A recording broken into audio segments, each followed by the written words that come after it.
Hello, everyone. I want to welcome you, Elena from 23 Wise Words, to the podcast today. I'm so excited to have Elena here. Elena is a copywriting and marketing master, and she's going to be sharing all her wisdom and advice with you today. So I'd just like to welcome you. I'm so excited to have you on the podcast and the YouTube today. Hi, Elena. Hello. Hi, Zoe. Thank you so much for having me here. I'm excited for our chat. I think we've got some really good stuff to cover. Yes, definitely.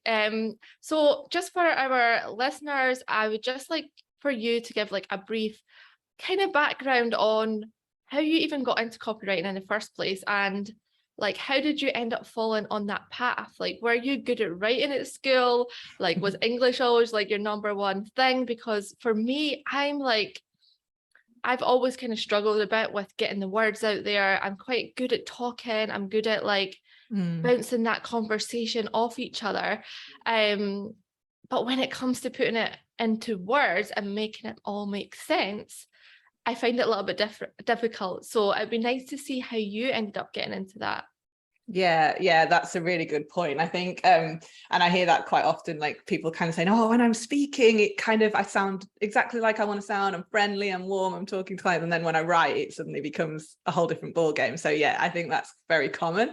So yeah, I've always loved writing. That has been kind of one of my passions. I love reading. I've read from kind of very, very young age, and writing English was kind of, I'm definitely a words more than a numbers person. But I kind of, yeah, when I went to university and I studied public relations, which is kind of not quite writing, but I did love the press releasing writing side of it. So that's kind of why I did that. But then I also did psychology, which was like a huge passion of mine. And I did kind of psychology A levels and then moved into doing psychology at university. So I kind of combined those two with this thought that they would never be things that I could ever do as a career together. So it was just a passion with psychology, and then the PR I did for writing. So after university, I kind of went into the marketing industry. So I worked in marketing and advertising and public relations for years and years. Always tried to do as much writing as I could, but wasn't finding I was doing enough. So I had what I like to call the mum life crisis, where you have a baby and you're like, I don't want to go back into employment. Like, what can I do? This is my kind of chance to, like, I don't know, work for myself, see if there's something out there that I can do. And writing was the obvious choice for me. It was like, just, yeah, this is what I'm good at. I want to kind of pursue that. So during my maternity leave, I kind of started my business, and I started doing blogs. So writing what I would call as content marketing as opposed to copywriting. So writing a lot of, yeah, like I said, blogs, ebooks, content, and just kind of helping those small business owners build brand awareness through content.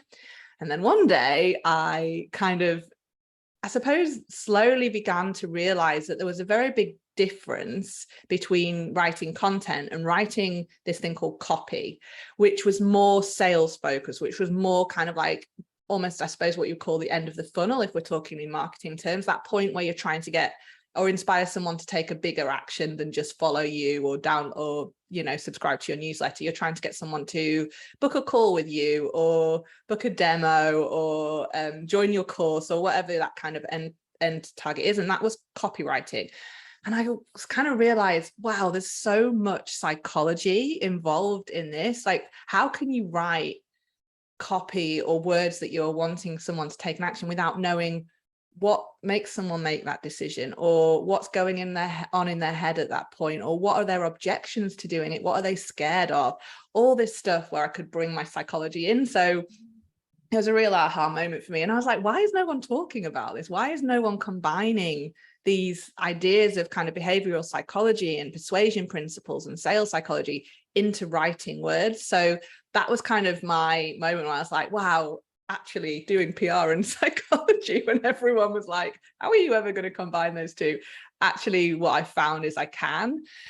So that's kind of my journey into moving from kind of the marketing and creative industries through to content writing, and now what I would call myself as a sales copywriter, which is funny because I am not a salesperson at all. I actually sold double glazing for a while at uni. It was just the worst. Like I am the first to say I hate sales. I hate selling.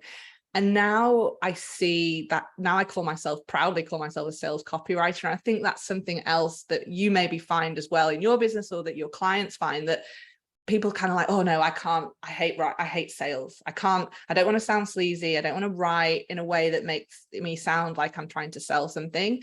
And I suppose another kind of point I always say is like, we're not trying to persuade someone to buy something they don't want here. That is not what sales copywriting is about, or sales in general. What we're actually doing is kind of trying to make people understand that we can help solve a problem, and if the problem that they need solving is great enough for them, they're at that point where they want to solve it, then here we can kind of show you or inspire you to take that next step and take the action we want them to take. So there's lots in it. Yes. Yeah, because I know myself, like, obviously I create a lot of content. I learned a bit about copywriting and things, because you when you run a business, you have to learn everything. Yeah. So you have to know, but there's so many, I find there's a lot of like conflicting information out there, and there's a lot of like, someone will write copy in one way and someone will write in another, and then obviously trying to figure out the difference between content and copy for a normal business person is quite difficult. Yeah. And then obviously there's lots of techniques. Like, I've learned a lot of things obviously about your hook and your story and your call to actions and things, but the thing that I find difficult is coming up with those, like, you know, when it comes to like doing hooks and to try and find the right words to say, rather than like, because a lot of the time I know for myself, creating content, obviously selling online courses and things like that, you need to be focusing on the transformation, whereas I always end up trying to explain everything I'm doing in the program in a piece of content. So, and I know that a lot of people listening will probably suffer with the same kind of thing, or like struggle with like, how do we know how to get that transformation there so that it will stand out? Like, is there any, like, obviously you said about the psychology part, which I think is hugely important to know and learn, and it takes a lot bit of time, I think, to digest that. But I think for people listening that's maybe is trying to get it all together, because they know they have so much to offer, they know that they've got a great thing, and as you said, it's not like you're trying to force someone to buy. Like, when you know that you can solve a problem, and like for me, I'm like about to launch my course, and I'm doing my masterclass actually after this, but I'm like, I know that it's got so much value and so much worth, and I know that people are going to get a transformation, but I find it really difficult to, you know, that transformation within a small statement, that you have to keep it like really short so that it's clear, because without having all the words, is there any kind of tips and techniques or things that you could say to try and make it stand out using that even psychology part of it? Yeah, definitely. And there's a lot in it. And like you said, we don't, like, already business owners, we start our business to do what we think we're going to be doing. Like, for example, me copywriting, or if you're a nutritionist or a hypnotherapist or whatever, or life coach, whatever you do, you start your business thinking you're going to spend your days doing that.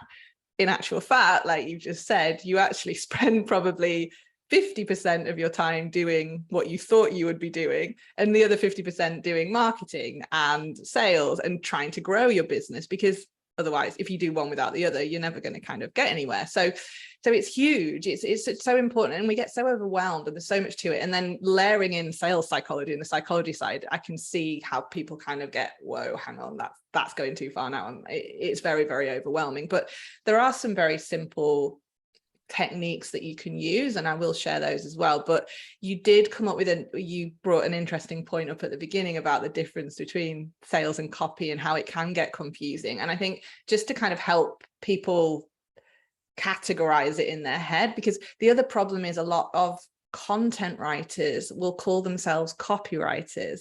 So again, that gets a little bit confusing. And I'm not saying like anyone can kind of call themselves whatever they want. There's no right or wrong here. But I think just to make it easier for people to understand is content, and a content writer would write it's like marketing material that kind of gets the leads in, I suppose, that like if we're using kind of marketing terminology, that top of the funnel. So it's like, it's the stuff where people maybe don't know who you are and you're trying to kind of warm them up and get them into your world. So it's blogs and social media content and emails, like that to a certain attraction extent. marketing type, like That's right. yeah, That's people will right. know, like, and trust you. Like, no, like and trust, exactly. And then copywriting and a copywriter would be a bit further, would speak to the people that are a bit further down in your kind of world or in your funnel. So they would be writing those email sequences that lead from your lead magnet, say, to your course, those kind of sales sequences. And they would be writing sometimes website copy, but more often kind of sales pages, and those, like that point where the people know who you are and they're a bit, so that it is confusing. And I just wanted to kind of put that out there for people as well. If you are trying to kind of understand what is that difference, it's kind of content is a more to get people warm, and copy is more to kind of get them hot into an actual client or student.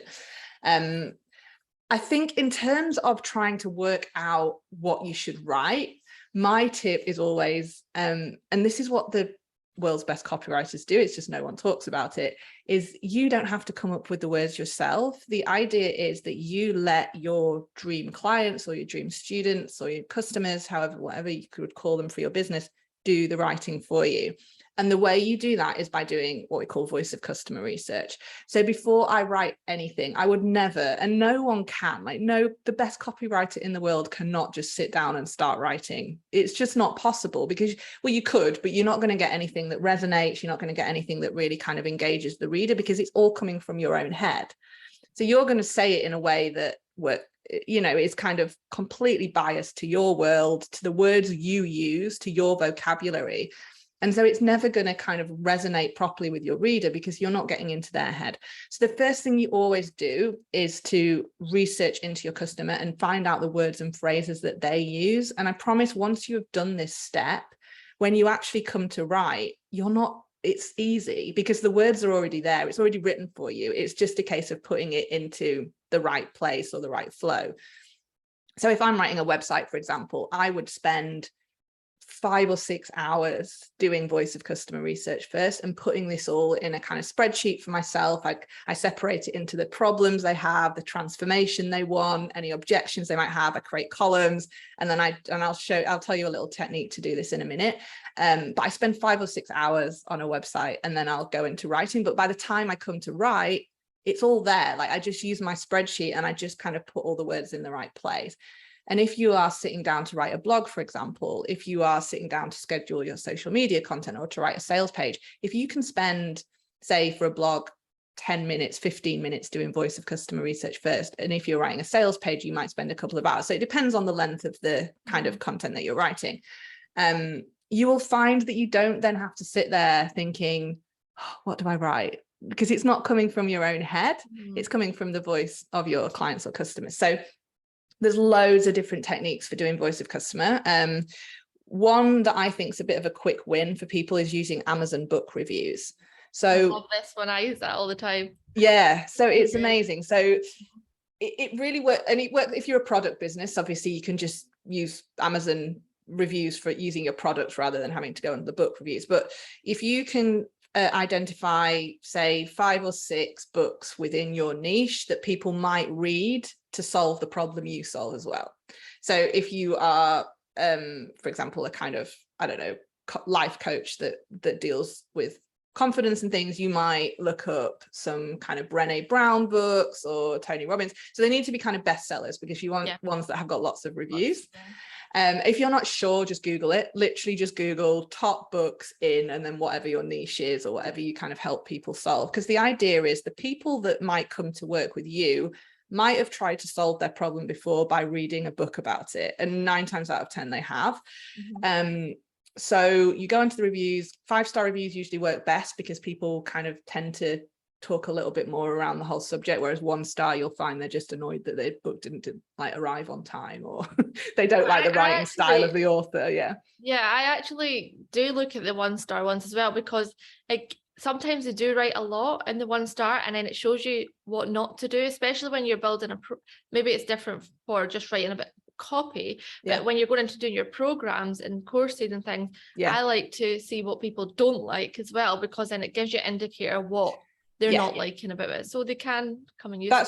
That's right. Yeah, it's worth a little shot. It's worth clicking on it and just seeing what you can come up with. But yeah, in terms of like focusing your time, I'd probably recommend 5-star. But yeah, you're absolutely right. Like, let's have a look at least. And all you're doing is then reading through and just copy and pasting anything out of the reviews that just stand out to you. If anything keeps coming up again and again, if anything, they're saying something in a way that you're like, oh, I would never have worded it that way, because that is the beauty of voice of customer research. It's like, you wouldn't think to word it that way, but your potential clients or students or customers are wording it that way. So just copying and pasting it all out and putting it, either, if you want to go really simple, just put it into a Word doc. I would try and categorize it, because it makes it easier then when you come to write. So if it's a problem that they wanted solving, then try and put all the problems together, either in a spreadsheet or on your Google Doc, and kind of try and talk about all the like transformations they were looking for together, because it makes it easier when you're writing. But yeah, just copy and pasting out and putting it all in something that makes it easy for you to then go back and look at.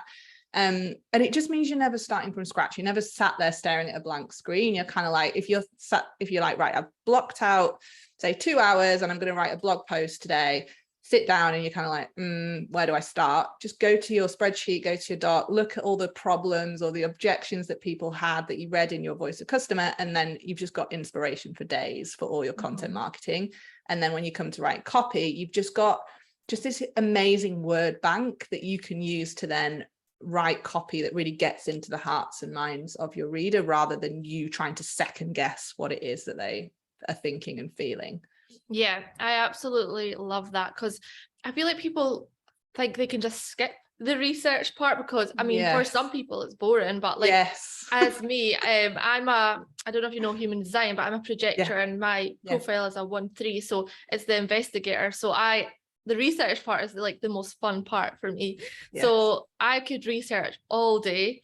So I really love the Amazon books. And I also love, I think if you go on to Instagram accounts that are like in your niche, or like, just say I'm the business and mindset coach, and there was another business and mindset coach that was like big in the industry, even just looking at the comments that they've wrote on their posts, you're like, literally they're telling you everything, even in the comments, because they get hundreds and hundreds of comments. So you could just pull out parts of saying they're asking questions there and everything. So it really does. And I'm the same. I've got spreadsheets. I like them all colored and make them all like stand out with the fears, the struggles, the desires. I'm really bad though. Sometimes I'll do that and then I'll go to create content and just forget I've even got that. I just be like, try and think of it. I'm like, it's hard, isn't it? Yeah. Why am I trying to think of new content every single day? I feel like I need to be creative all the time and think of new stuff when I've literally got it all there for me already. So that's obviously a really good thing for people to get stuck into. The next thing I think people will maybe struggle with is that imposter syndrome and the limiting beliefs of maybe scared to write certain stuff in case they get any backlash or feedback, or all of these things that we go through as entrepreneurs. Like we're always so hard on ourselves. I think, like me included, I'm just like, so sometimes I'm like, oh, am I saying it wrong, or does it not come across because it's writing? It's not like I can talk to you in a nice tone and you can come across different. But if you're writing it, sometimes you're like, oh, what if someone reads that and it's like coming across really bad? Do you know the way I've wrote it? Second guessing. Like how do people overcome that, and then how can they make themselves feel better? Is there like, should they be proofreading it over and over, like, or should they just do it and get out there? What's your kind of tips and take on that? I mean, there's always that argument of kind of nothing's going to be perfect. I mean, for me, like, obviously I'm quite comfortable in writing, but it took me a while to get comfortable with video and speaking on a video. And so I just kind of went with the philosophy of one and done. Like, unless I really mess up, if I'm recording a reel or an Instagram video or a video for my YouTube or whatever, I'll literally just be like, one and done. Like, because you can obsess forever. And I think it's the same with writing. Like, you just have to give yourself a little bit of kind of, I suppose, leeway, and just like, you know, just kind of do what you can, and go with that philosophy, I think. But on a practical term, if we're talking about kind of practicalities, always read it out loud. Like, you can proofread all you want, you can read something over and over again, but if you want to really make sure that it sounds like you, and you're using the words that you would use if you were talking out loud, and the punctuation makes the words sound like how you would speak, you have to read everything out loud. And it will make such a massive difference. If you write anything, literally just say it out loud in the room, and you will find, like, if there's a word that you've written that when you go to say it, you're like, I would never say that, it comes out a lot easier if you're reading it out rather than reading it in your head. And punctuation, like I said, so if you're one of those people I have a client who was like, she's like, in real life, very direct, so she doesn't use words like very and probably, and it's very much like, this is it. So we had to reflect that in her writing, so we didn't use a lot of adjectives. It was very much like, yeah, like I said, we don't use probably, we just kind of get straight to the point, and we use punctuation to help. So it's lots of full stops, it might be shorter sentences.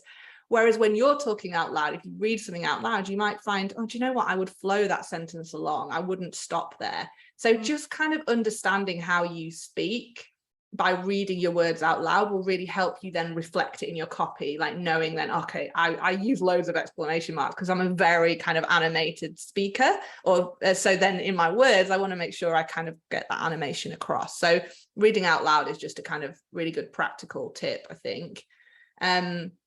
But yeah, I find in terms of that, like, limiting beliefs around writing and around being good at writing and being able to write and second guessing everything you write, often come from school. So I usually find it manifests in two ways. So someone's either was great at writing at school and they were like smashing out all the essays and they were getting A+ in their essays, and then they come to writing for their business and they're like, why am I finding it so hard to write marketing rather than academic? And it's like all this, the way that they were taught to write and they were good at writing for essays suddenly does not translate across when they're trying to write a social media post, because, as you know, we do start sentences with the word and we do start sentences with the word because, and everything grammatically does not come out in the same way when we're marketing as it did when an essay. So that can be a real stumbling block for people. If they were too good at writing essays,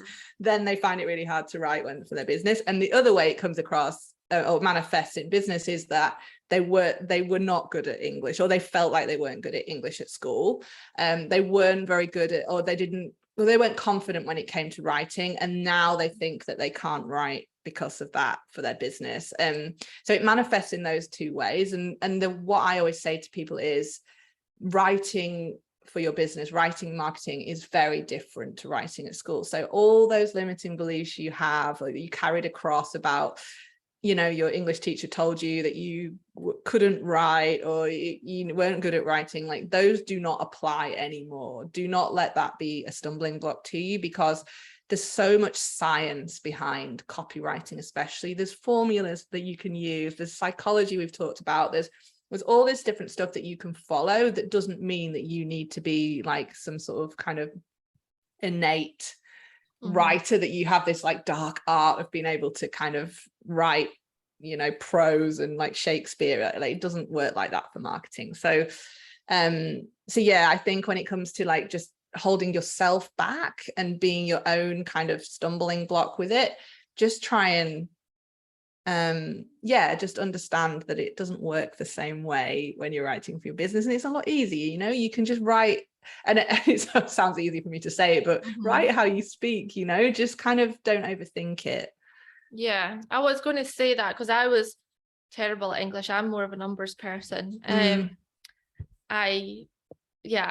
not good at putting it all together. Well, to be honest, I thought that, but then see, when I started writing, it comes across like I can write for so long, it just doesn't make sense a lot of the time. I have to go back and refine it and things like that. But I can get the words out. I was surprised. I am better at writing, just from what I'm saying, from who I am, but maybe not like punctually correct. And that's the things that maybe my imposter syndrome comes. I'm like, Right. am I putting the full stop in the right place? Is the comma Right. coming in the right place? Yeah. Like when do I start a new sentence? Like it's all these parts, because I figured out lately I've got ADHD as well, so I might have a bit of dyslexia. I'm not sure, because it was never like seen at school. Right. But yeah, just like that's what I found like difficult, and that's where I find the like, oh, I'm like, because I have actually been picked up. I done a freebie once, and it obviously got sent out to my list, and I actually got a email back from someone saying, I absolutely love your freebie, it's great, it's really helped me, but can I just go over all this? And she started like pointing out all the wrong punctuation, like how it's like wasn't correct. And I was like, oh God, like I appreciate the feedback, like that's really kind of you. But I was like, but then it's kind of like, well, I'm not trying to be perfect either. Like I don't, like I am kind of a bit like I built my businesses up just by being a little bit like not perfect, and just how I am and how I say things and how I do things. And you do kind of want a little bit of like, doesn't have to always be perfect, especially when you're building a business, because a lot of entrepreneurs are a bit like scatterbrains. I think like you have to be a little bit like that to be able to make all these decisions and have all this creativity going on, and like taking big risks and things like that. So you're never going to be fully perfect all the time. So I think like that's what you said about just writing in your own voice is it is really like important, just to make sure that as long as it's in your own voice and you're not writing like how you think you should be writing, it just takes a little bit of that pressure off as well. Yeah, it definitely does. And I think there's always going to be someone who picks up on something. But I would say that, especially like you said, if you're building a personal brand, if you work one-on-one with clients, if people read what people read from you is how you are in real life. It's the authenticity that people are looking for. And I'm 99% sure that someone would rather read and something that you've written, that then when they speak to you, you are the same. The authenticity is there, than something that is perfectly grammatically written and doesn't sound anything like you when you then jump on a discovery call together. And it's because that's where people start getting alarm bells. And as we all know, and we've talked about earlier, the like, know, and trust factor is so important. We work with people we like and that we trust. And if we just detect a hint of like that someone isn't authentic, then that can be a real barrier. So yes, you're much better to be a little bit flawed, not perfect, but authentic in what you write, than trying to be someone that you're not. And then when someone talks to you, something they wrote, it just does not sound like your voice at all. And look, there's tools you can use, like there's Grammarly, that you can, if you really feel like, if someone's out there like, yeah, but I really feel like it's holding me back, then yeah, just pop the Grammarly ad in. You can just kind of Google it. I think it's GRAMMLY, or I'm not sure. Yeah, I tried that once and it was even more confusing. It was popping up all the stuff, and I was like, this is too much for me. I was like, I'll just use the normal, like on the iPhone or whatever. If you're typing on that, it comes up anyway. Like, or even if you're on Google Docs, it comes up. Is brilliant for it. Like the amount of times I have to click on it to fix the word, I'm just like click, and then it'll fix all the words for you, so it's fine. And it will pick up grammar as well with Google Docs, not just spelling, which is really helpful. Grammarly, I had to take Grammarly off because I was just like, it will go the other way. Like your writing will become too perfect because Grammarly won't let you start a sentence with and. It will be like, no, that's not right. But if you do want a little bit of a kind of just that support, don't take it as Bible, but just if you do, Grammarly can be a great one. But yeah, like we said, Google Docs is great for it as well, and it's not so intense. You can kind of, it picks up on the right things without going over the top. I know. I think like using that, but again, you don't have to be perfect. So I think just write, and obviously get the content out there just so that people can start obviously getting to know you a little bit better, and just like, I think it takes a little bit of time just to build up that confidence. And I think with anything you do within business, the more you do it, the more confident you become, Yes. the easier it becomes. And like, I know, like, even with you not being comfortable in video, I bet now, because you've done it more, Yeah. you feel a lot more confident. And I think the first steps of doing things, whether it's writing or video or any piece of content, is always scary at first. It's always going to be like, I just don't know what that outcome's going to be. It's like that fear of the unknown, what people have, and then they go and do it. And then it's like, oh, well, actually, that wasn't that bad. And Yeah. then you get into a flow. And I think with writing, I know for me, and like, obviously I was quite new to copywriting and content. I was just kind of more video for so long. The more I've got into the flow of it, I think it's easier. I like to leave spaces in between. Like, I like to keep them short. And I think another good tip for people is to see how you like to consume content, like how you read it off other people. Because I know if people have paragraphs, I won't read it, because again, I can't take in a lot of information. Yeah. So if it's like colorful or got emojis or it's got like a picture and it's just like one sentence at a time, and I'm scrolling, whether it's a carousel or whatever you're on, and it's just in digestible chunks, I find that so much easier to read than if someone just writes paragraphs.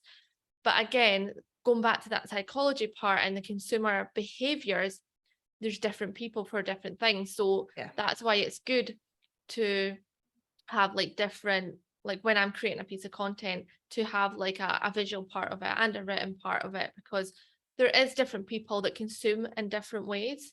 Yeah.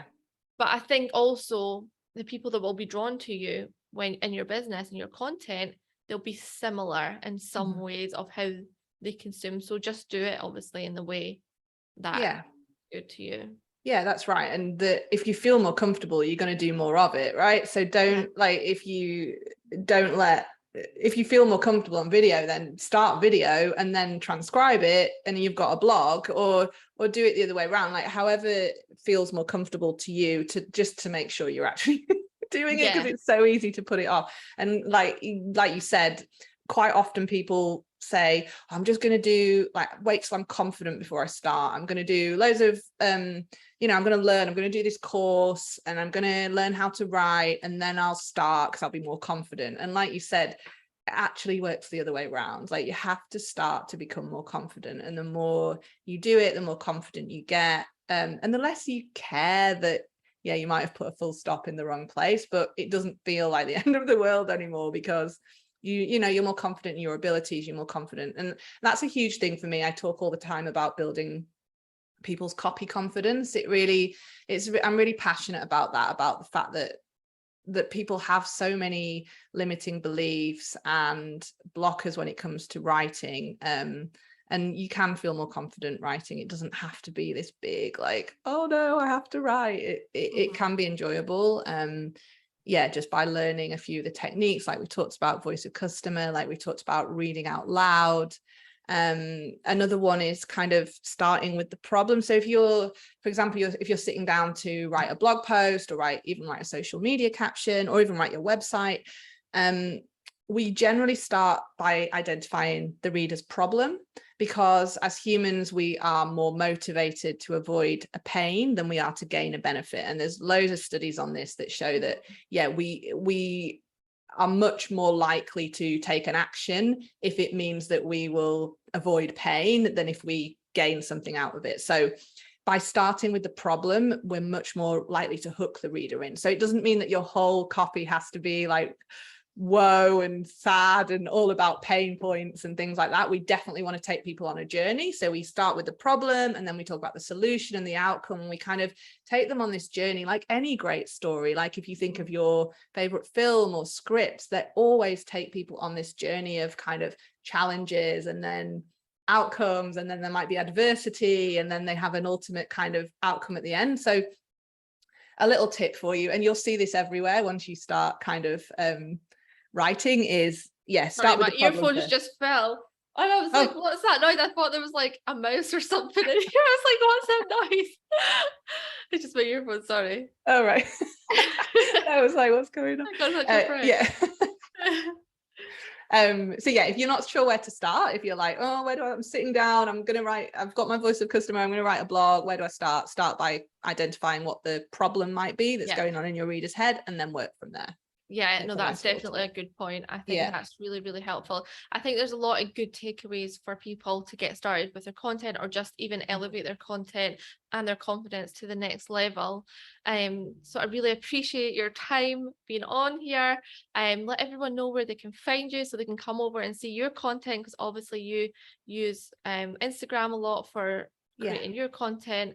So let everyone know where they can come and see you. Yeah, so I'm at 23 Wise Words, so the number 23 and then Wise Words on Instagram, always sharing tips and tricks on Instagram. I'm also on YouTube at 23 Wise Words as well. So best places to start there. And then I've obviously got kind of links in my bio to kind of freebies and stuff. I've got a 5-part mini series, which is free, which delves into the science behind copy that converts. So it's specifically for web copy, but we talk about persuasion principles and sales psychology and a bit of SEO and brand voice and things. So you head to the link in my bio on Instagram, and that's probably a good place to start if you're just kind of trying to dip your toe in the water of sales copywriting. No, I think it's really important to understand the why, and I think that would be really, really helpful. So go and head over and get all your freebies. Thank you so much for coming on the podcast today. It's been an absolute blast. I've loved having you on, and I think it's going to be hugely valuable for everyone.